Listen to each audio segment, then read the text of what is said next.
शीश पगा न झगा तन पे प्रभु, नहीं जानी को आय बसो यही गामा।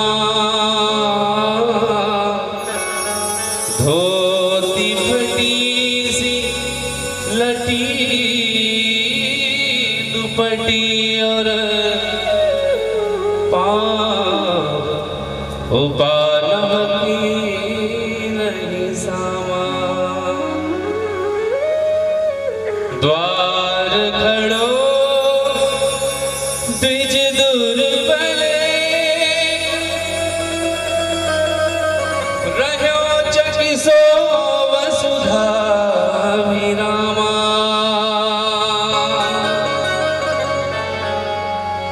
द्वार खड़ो द्विज दुर्बल, रहो चकिसो वसुधा विरामा।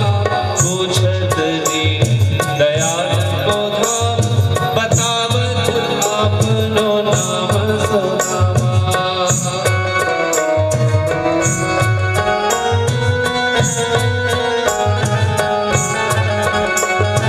पूछत दयाल को धाम, बतावत आपनो नाम सुनामा।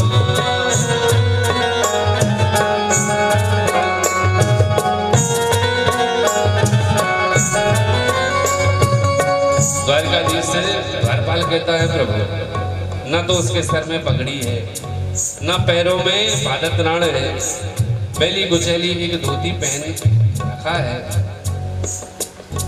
और आपको कहता है द्वारकाधीश हमारे बचपन के मित्र हैं। उसने अपना नाम सुदामा बताया। जैसे ही भगवान के कान में सुदामा नाम पड़ा, भगवान को अपने मित्र की याद आ गई, बचपन के सुदामा। और नाम सुनते ही भगवान आसन से खड़े हो गए और बड़ी आतुरता में भागे। नाम सुदामा का सुनते ही तज आसन आई द्वार की ओरा। ऐसी उतावली घटी में जैसे बावली वायु का मध्य झकोरा।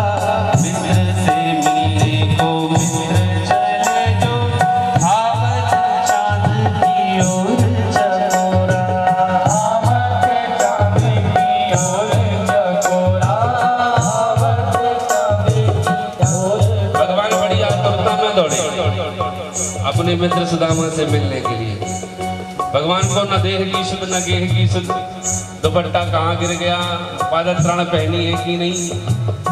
कभी द्वारपाल से टकराते हैं, कभी दासियों से टकराते हैं। भागते हुए भगवान अपने मित्र के पास पहुंचे। दीनों के बंधु करुणा की सिंधु, लेकर नैनों में जल बिंदु। सारे नाथों से बढ़ के दिल्ली का नाता निभाने चले। दिल्ली का नाता निभाने चले, दिल्ली का नाता निभाने चले। भ्रमण करे जो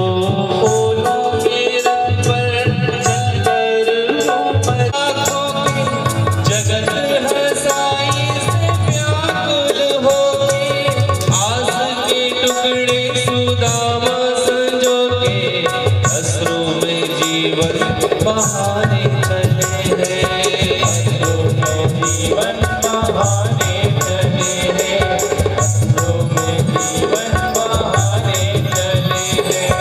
प्रेम परीक्षा की घड़ी आई, मित्र के नाम की होना हंसाई। मित्र परायण कृष्ण का भाई, रूठा मित्र बनाने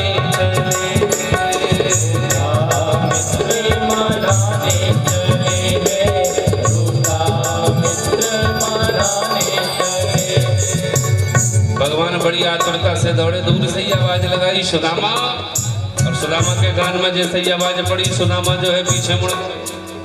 पीछे मुड़ करके जब देखा सुदामा तो लौटने लगे थे, लगता है द्वारिका देश तक मेरा संदेशा पहुंचा नहीं, तो सुदामा जी लौटने लगे थे।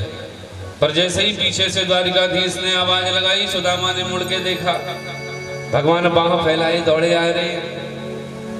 दोनों एक दूसरे के सामने आकर के खड़े हो गए। बचपन की मित्रता है, एक दूसरे से मिलने की ललक तो है मन में, लेकिन झिझक हो रही है क्योंकि बहुत समय हो गया बिछड़े हुए। दोनों एक दूसरे को देख रहे हैं पर गले नहीं मिल रहे क्योंकि अंदर झिझक भरी है। बरसों के बिछड़े दो मित्र आज सन्मुख है, नैनों में दर्शन की याचना पवित्र है। नैनों में दर्शन की याचना पवित्र है। नैनों में दर्शन की याचना पवित्र है। नैनों में दर्शन की याचना पवित्र है।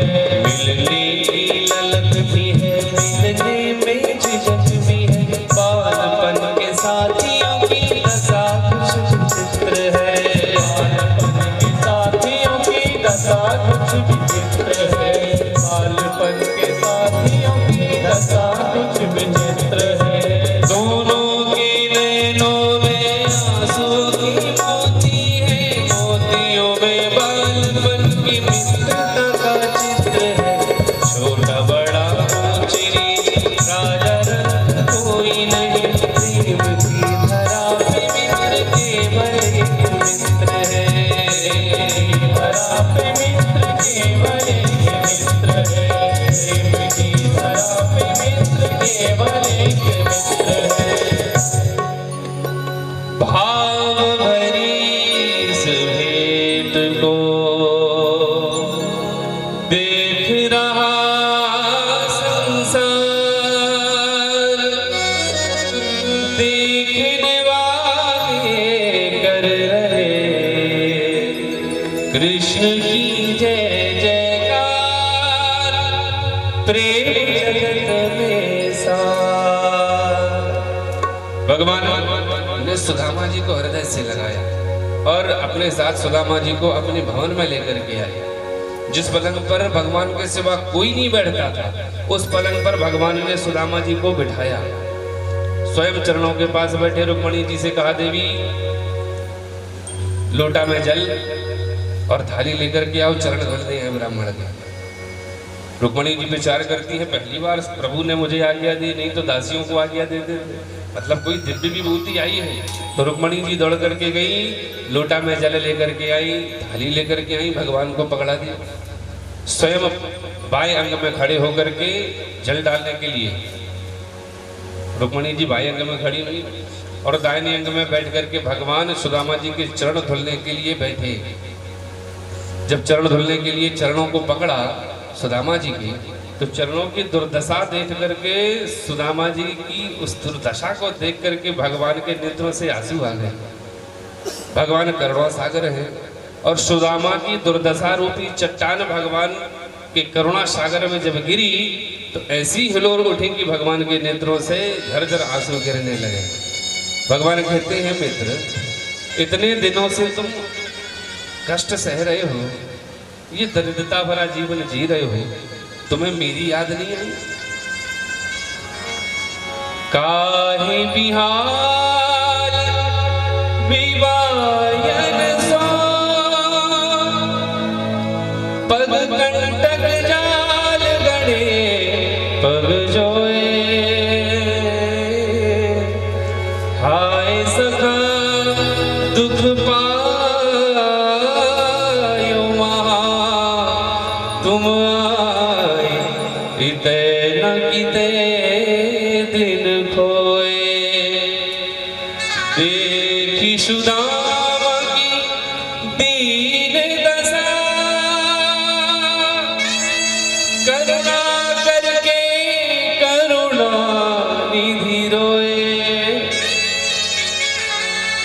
देखी सुदामा की दीन दशा, करुणा करके करुणा निधि रोए। पानी परा को हाथ जियो नहीं नैनन के जल सो पग धोए जल से पग धोए नैनन के जल से पग धोए पानी बरत को हाथ जियो नहीं नैनन के जल सो पग धोए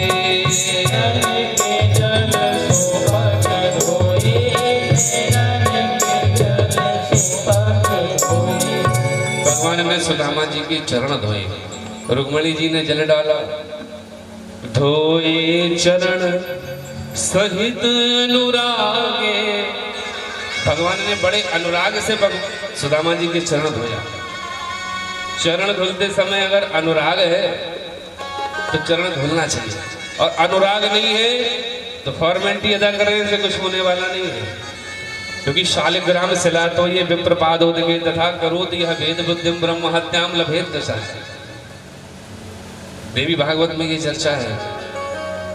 भगवान के चरणामृत में और गुरु ब्राह्मण के चरणामृत में अगर कोई भेद मानता है तो उसे ब्रह्म हत्या का पाप लगता है। इसलिए भगवान ने बड़े अनुराग के साथ चरण धोया और चरणामृत भी पान किया। देखने वाले लोगों को बड़ा विस्मय हुआ, यह अवधूत कीन का करनी सहजहि मुखन जाए नहीं बरनी। इस अवधूत ने ऐसे कौन से कर्म किए हैं कि साक्षात परब्रह्म परमात्मा अपने हाथों से इसके चरण पखारे। बड़ी विस्मय की भई यह बाता चरण पखारत प्रभु निज हाथा। ये तो बड़े आश्चर्य की बात है कि भगवान अपने हाथों से ही इसके चरण पखार रहे हैं। भगवान ने बड़े अनुराग से सुदामा जी के चरण धोए। चरण धोने के बाद उनको भोजन कराया, और भगवान का एक नियम था, भोजन के बाद भगवान एक गैया दान में दिया करते थे, दक्षिणा। ब्राह्मण को भोजन कराना प्राजापत्य यज्ञ कहलाता है, और यज्ञस्य पत्नी दक्षिणा, तो भोजन कराना भी एक यज्ञ है, ब्राह्मण को भोजन कराना। यत्र भुंक्ते द्विजस्तस्मात् तत्र भुंक्ते हरि स्वयं। जहाँ ब्राह्मण के रूप में भगवान स्वयं भोजन करते हैं, इसलिए ब्राह्मण भोजन का महत्व है कि भगवान को हम ऐसे तो खिला नहीं सकते, कि भगवान अनुभवजन्य है, सर्वात्मा है। तो भगवान को भोजन इसलिए, ब्राह्मणों को भोजन इसलिए कराते हैं कि इन ब्राह्मण के रूप में भगवान हमारे द्वारा भोजन ग्रहण करेंगे, दिया हुआ। भगवान ने दक्षिणा रूप में गैया दी, पान खिलाया। रात्रि जब विश्राम हुआ, सुदामा जी जो है जहाँ पर ठहरे थे, भगवान अपनी आठों पटरानियों के सहित वहां पहुंचे सुदामा जी के पास। सुदामा जी के पास जब आठों पटरानियों के सहित पहुंचे, सबका भगवान ने परिचय कराया। अब इतनी सारी रानियां थी, सबका एक एक करके परिचय तो करा नहीं सकते थे। 8 पटरानियों का परिचय विशेष रूप से करा दिया, पर 16,108 थी, सबका परिचय करा नहीं सकते थे। एक एक करके जब चरण स्पर्श करना शुरू किया, भगवान की पत्नियों ने, रानियों ने, लाइन लग गई एक एक करके। सुदामा जी के पास भगवान बैठे और कहा, हे मित्र, बड़े दिनों के बाद तुम मिले हो, अब तुम सुनाओ तुम्हारा जीवन कैसा बीता। कहूँ मित्र निज कथा प्रसंगा, तुम्हारा जीवन कैसा था, कैसी कथा थी जीवन की। सुदामा जी कहते, हमसे ये मत पूछो, हमसे तो ये पूछो, कहा हूँ मित्र निज व्यथा प्रसंगा, कैसी कैसी व्यथाएं जीवन में आई, पर फिर भी हमें उन व्यथाओं का कोई असर नहीं हुआ। अच्छा, भगवान कहते हैं, मन में विचार करते हैं, मित्र तुम्हारी ये व्यथा जो है वही आगे चल के कथा बनेगी। भगवान ने तो पहले ही कथा का नाम दे दिया, जाते जाते ही भगवान ने कहा हूँ मित्र निज कथा प्रसंग। तो सुदामा जी की कथा ही आज व्यथा बनी, व्यथा ही आज कथा बनी। और सब लोग सुदामा जी की व्यथा ही तो कथा के रूप में सुन रहे हैं। भगवान कहते हैं, हे मित्र, बचपन ते तुम रहे विरागी, बचपन से ही तुम्हारा वैरागियों की तरह स्वभाव था, तो तुमने शिक्षा के बाद विवाह किया कि वैराग्य धारण कर लिया?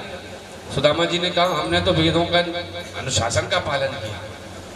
आश्रमात् आश्रमं गच्छेत् इति वेदानुशासनम, एक आश्रम से दूसरे आश्रम में जाना चाहिए, ये वेदों का अनुशासन है। तो हमने गृहस्थाश्रम में प्रवेश किया। अच्छा, भगवान ने कहा, आय विवाह कियों के ही साथ था, किसके साथ विवाह किया?